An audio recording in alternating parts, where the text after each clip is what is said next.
Na outra aula, nós vimos as unidades Pascal e Bária. Pascal, sistema internacional, que é o Newton por metro quadrado, e Bária, sistema CGS, que é o Dina por centímetro quadrado.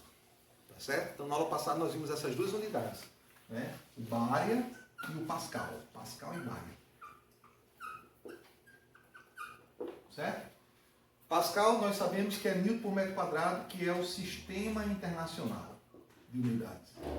Bária é o sistema CGS. Certo? Então, nesse caso, nós vamos ver outras unidades hoje. Ó, nós vamos ver milímetros de mercúrio, centímetros de mercúrio, Tó e ATM. Mas o importante é que nós não vamos ver a relação entre essas unidades sem entender o fundamento, sem entender por que existe uma determinada relação entre uma e outra unidade. Tá bom? Então, para isso, eu preciso mostrar a vocês, para a gente chegar, por exemplo, nessas unidades de pressão, eu preciso mostrar a vocês a pressão de uma coluna.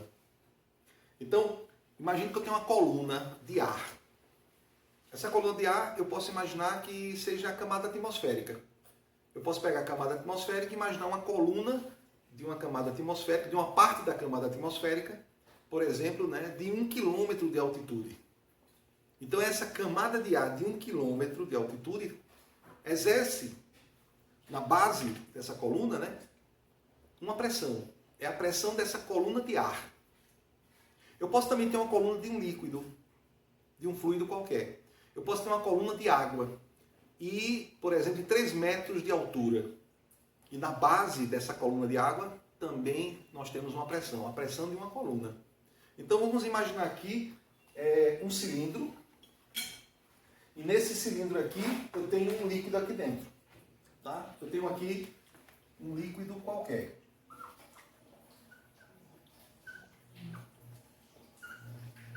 Tá?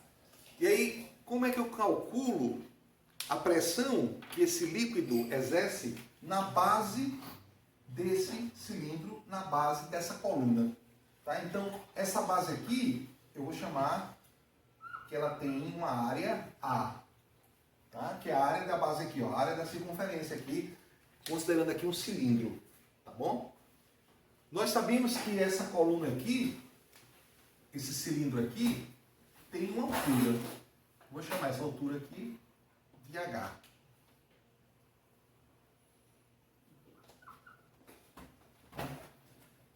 E aí nós queremos saber qual é a pressão que essa coluna de um determinado líquido, esse líquido tem uma densidade que eu vou chamar ρ, tá? Então ρ é a densidade do líquido. Vou colocar aqui, ó, ρ,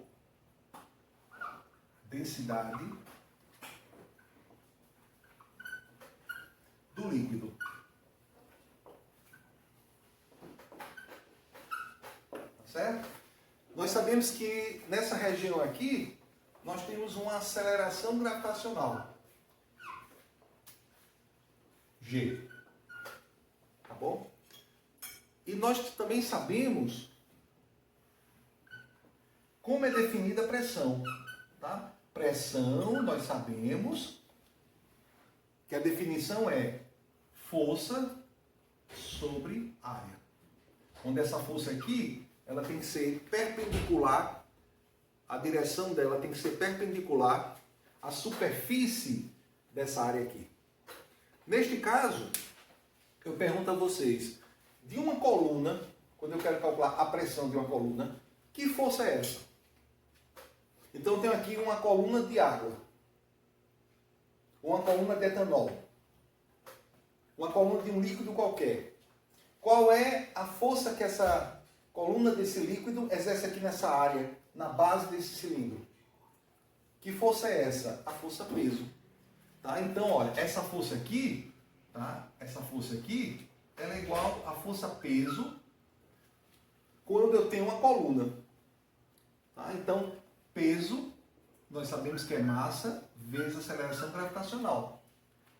Tá bom? Então, a pressão, que desde o início aqui eu estou usando um P minúsculo, para usar um pouquinho maior o P aqui da força peso. Vai ser igual. Quem é a força que atua na base A força que atua na base dessa coluna é a força peso, então vou colocar aqui, ó, força peso igual, né, ou melhor, desculpa, sobre área.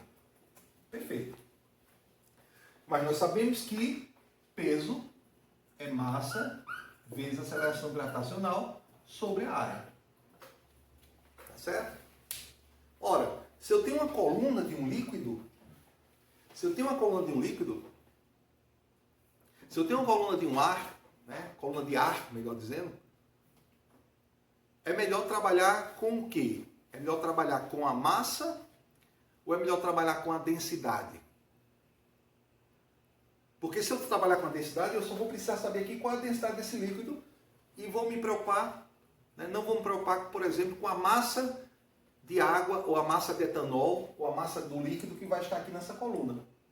Tá? Então, se a gente puder trabalhar nessa fórmula de pressão, que por enquanto é massa vezes aceleração gravitacional sobre a área, como também essa área aqui, se eu tiver que trabalhar com essa área aqui, eu vou ter que estar sempre preocupado aqui com qual tipo, qual a geometria da minha coluna. Eu tenho uma coluna de ar. Aí você vai perguntar, qual é a geometria dessa coluna? Ela é cilíndrica? Ela é um paralelepípedo? Então, nesse caso, a gente precisa saber da geometria dessa coluna. Se eu não usar área aqui, usar densidade, por exemplo, e eu conseguir eliminar a área e a massa, aí eu vou precisar saber apenas qual é a densidade.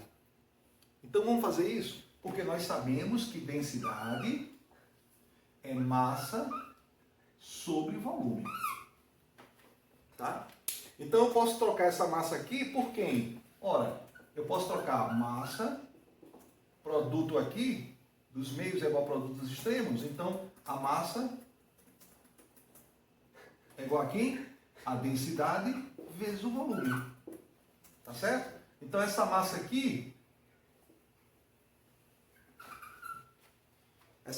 eu posso substituir aqui, ó. Tá bom? Mas antes disso, eu pergunto a vocês, qual é o volume de uma coluna se essa coluna for cilíndrica? O volume de um cilindro, nós sabemos, ó, o volume de um cilindro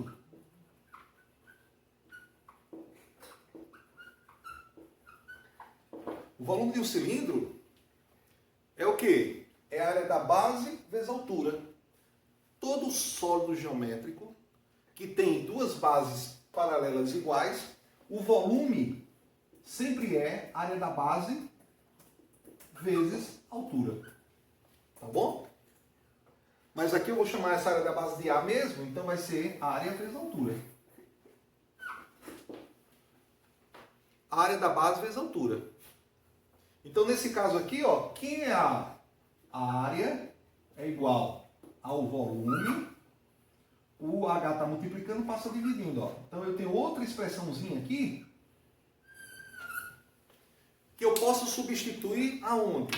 Eu posso substituir a massa pela densidade vezes o volume e essa área aqui eu posso substituir exatamente pelo volume sobre a altura. Tá? Posso fazer de outra maneira, mas aí eu vou fazer assim, ó. Então, pressão vai ser igual. Quanto é a massa? Densidade vezes volume. Vezes a aceleração gravitacional, tá? Dividido. Qual é a área? A área da base aqui, nós já vimos que é o volume sobre a altura. O volume sobre a altura. Então, nós podemos fazer o que agora? Divisão de frações. Repete a primeira fração, densidade, volume, aceleração gravitacional, e multiplica pelo inverso da segunda fração, H sobre volume. Tá? E aí nós vamos ter o quê? Ó? Corta volume com volume. E nós vamos ter o quê? Vou pegar essa fórmula aqui, o que deu aqui, eu vou colocar aqui em cima. Ó. Pressão de uma coluna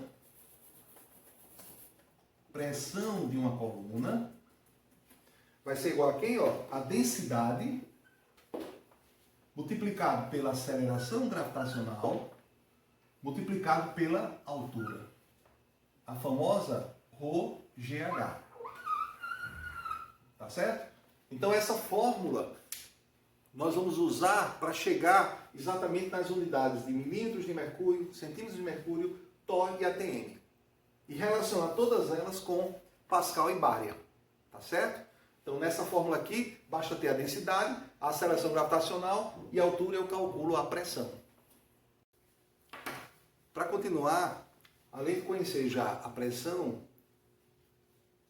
hidrostática, né, ou a pressão de uma coluna, né, também conhecida como pressão de um mergulhador, quando o mergulhador está a 20 metros de profundidade, a pressão da coluna de água de 20 metros de altura que está sobre ele é calculada exatamente por essa fórmula aqui, né? Basta ter a densidade da água, onde ele está mergulhando, né? A aceleração gravitacional e a altura, né? Que é a profundidade do mergulho. Por isso que também é conhecida como pressão do mergulhador.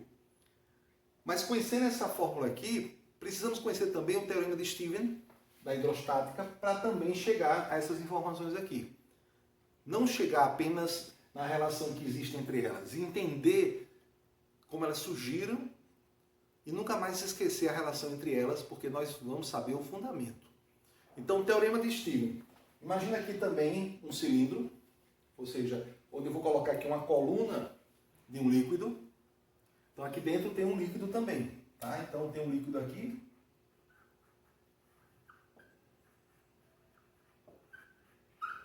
Certo?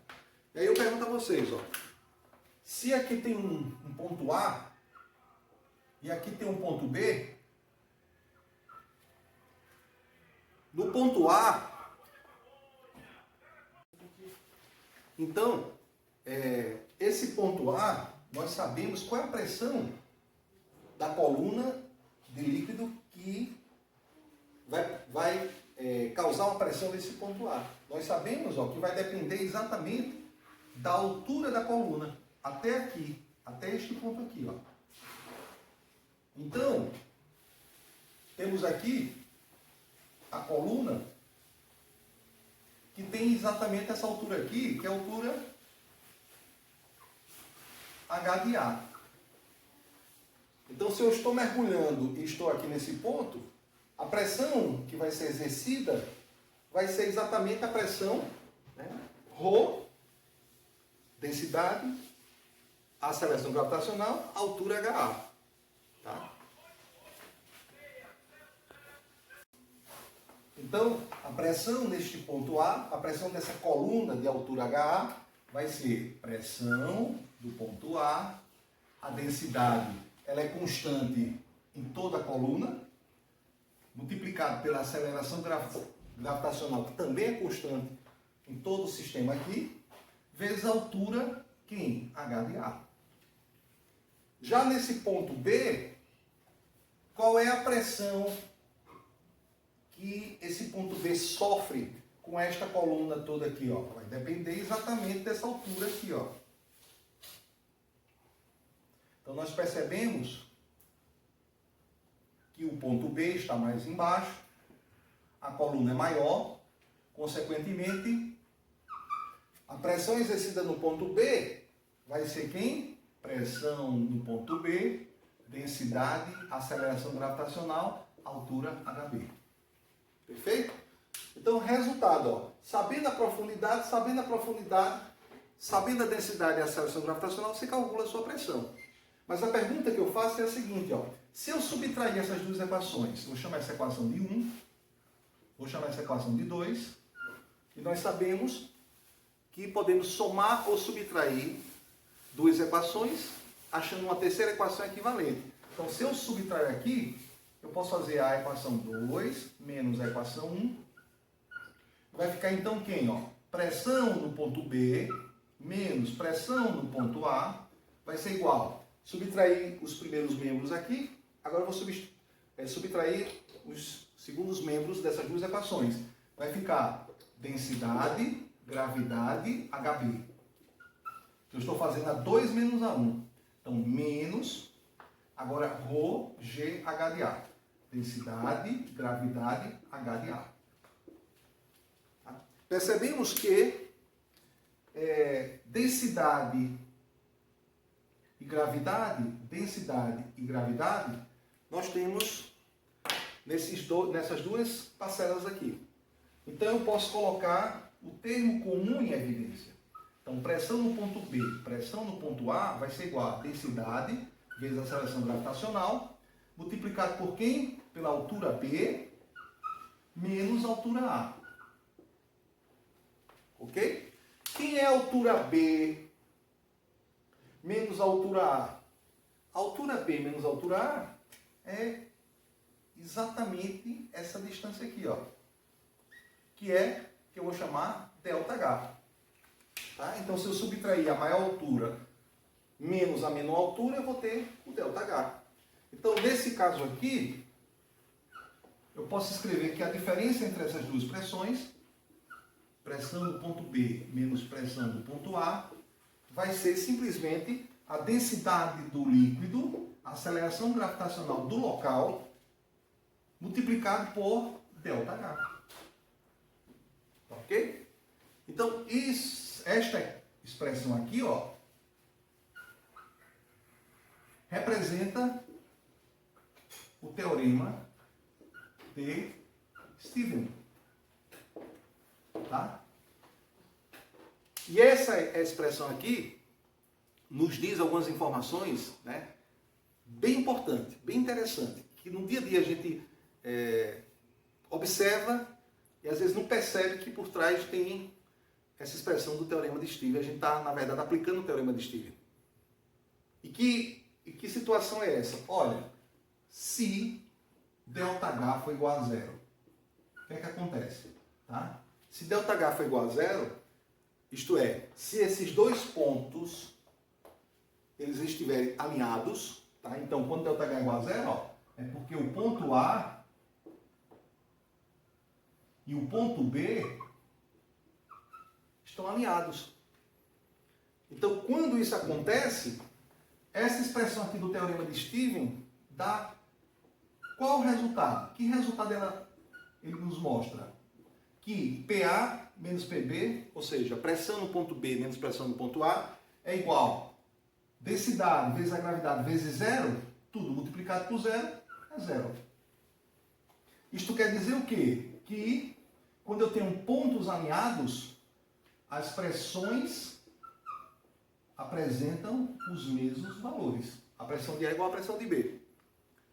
Com esse resultado aqui, como eu falei, nós temos várias aplicações. Primeiro, a pressão atmosférica de duas cidades que estão no mesmo nível de altitude. Por exemplo, estão no mesmo nível, nível do mar. João Pessoa é uma cidade a nível do mar. Se você conhece outra pessoa que mora numa cidade de outro país e que ele vai te dizer que a cidade que ele mora lá, que reside, é no nível do mar, uma coisa você já sabe. Que a pressão atmosférica da cidade lá do seu colega, da sua colega, tem a mesma pressão de João Pessoa. Se uma cidade está a 400 metros a nível do mar, e a outra cidade no outro lado, né, do mundo, em outro país, em outro hemisfério, está também a 400 metros de altitude acima do nível do mar, também tem a mesma pressão atmosférica. Porque a coluna atmosférica, a camada atmosférica nas duas cidades é a mesma. Outro detalhe importante é que isso aqui explica também os vasos comunicantes. Quando eu tenho vasos comunicantes, as pressões se igualam quando eles estão no mesmo nível. O líquido em vasos comunicantes tentam a se espalhar em todos os ramos dos vasos comunicantes e alinham-se no mesmo nível por conta da mesma pressão. E entre outras aplicações que nós temos aqui, tá? Inclusive para explicar essas unidades aqui de pressão que nós vamos ver agora.